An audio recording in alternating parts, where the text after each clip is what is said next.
LBH CACLRI gelar konferensi pers terkait oknum kepala sekolah dituduh pungli.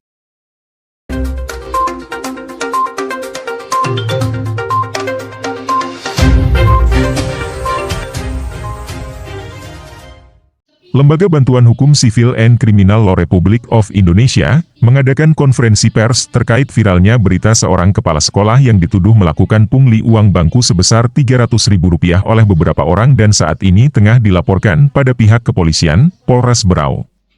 Dalam konferensi pers yang dilangsungkan di Hotel Grand Parama, Jalan Pemuda, Tanjung Redep, Kabupaten Berau pada Rabu 28 Agustus 2024, Ibu Wahidah selaku Kepala Sekolah SDN 021 Tanjung Redep, menceritakan bagaimana awal mula sehingga dirinya dituduh pungli oleh sejumlah orang.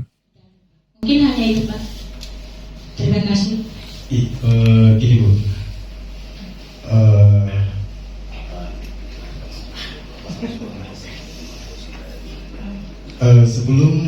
sebelum kejadian tersebut, apakah ada kejadian yang sebelumnya, ya, yang dimana kita mendengar dari beberapa media yang ada bahwa ada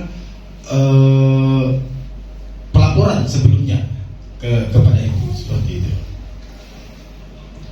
Kalau dari saya, Pak, saya kaget. Betul-betul Pak, saya kaget. Kok langsung ada wartawan yang WA saya malamnya itu, sekitar jam 1 malam. Oleh karena itu saya tidak terima, Pak. Betul-betul tidak terima, menghancurkan keluarga besar saya, Pak. Oke, terima kasih. Sama sedikit Bu, menurut Ibu. Di bulan Juni kemarin, ada beberapa siswa yang datang untuk meminta rekomendasi ke kepala sekolah bahwa anaknya ingin pindah di sekolah SD 21. Sejumlah 28 orang, Pak. Tetapi yang bisa masuk di Dapodik hanya 14 orang yang bisa, karena mengingatkan ada kelas 1, kelas 2, yang kelas 2 sampai kelas 6 satu-satu.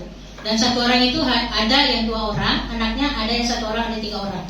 Nah, yang ke-14 orang itu, Pak, memang kami kesepakatan rapat dulu.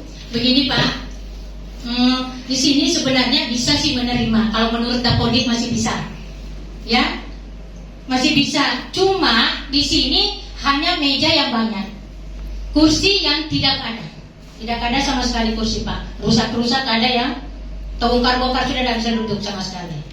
Bagaimana Bapak Ibu?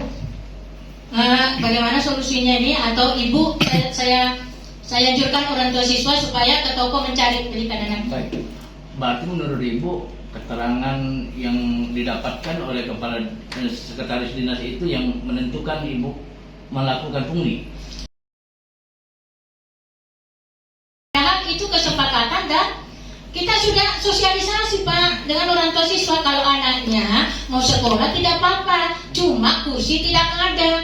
Mungkin dengan inisiatif orang tua mereka membelikan anaknya kursi atau menyumbangkan anaknya kursi, Pak. Mengingatnya kesepakatan itulah, Pak. Waktu itu mengingat anaknya juga kita suruh masuk sekolah, kan. Nah, di sini 14 orang, Pak, hanya berapa orang yang tidak setuju. Itu pun di bulan 8 ini, kenapa tidak awal misalnya kalau mereka mau tidak setuju, kenapa dari awal? Nah, itu saya pertanyakan awalnya dari orang tua siswa ini. Saya herannya langsung ada media 3 langsung memberitakan ini bahwa ini pungli. Di situ, Pak, saya tidak terima. Sebelumnya, dalam pemberitaan berita globalindonesia.com dengan judul "Tak Terima Dituduh Lakukan Pungli", 7 orang dilaporkan ke polisi, yang terbit pada Selasa 27 Agustus 2024. Muhajirin selaku kuasa hukum Wahidah telah melaporkan sejumlah orang kepada Polres Berau terkait hal ini. Hal yang sama juga disampaikan Muhajirin saat konferensi pers. Menurutnya, hal tersebut bisa dikatakan pungli jika sudah melalui proses hukum. Ada 7 orang yang mungkin saya tidak sebutkan. Pada intinya, yang bisa dinyatakan pungli itu apabila sudah melalui proses hukum. Itu tentunya. Terima kasih Anda telah menyaksikan berita-berita kami di Berita Global Indonesia.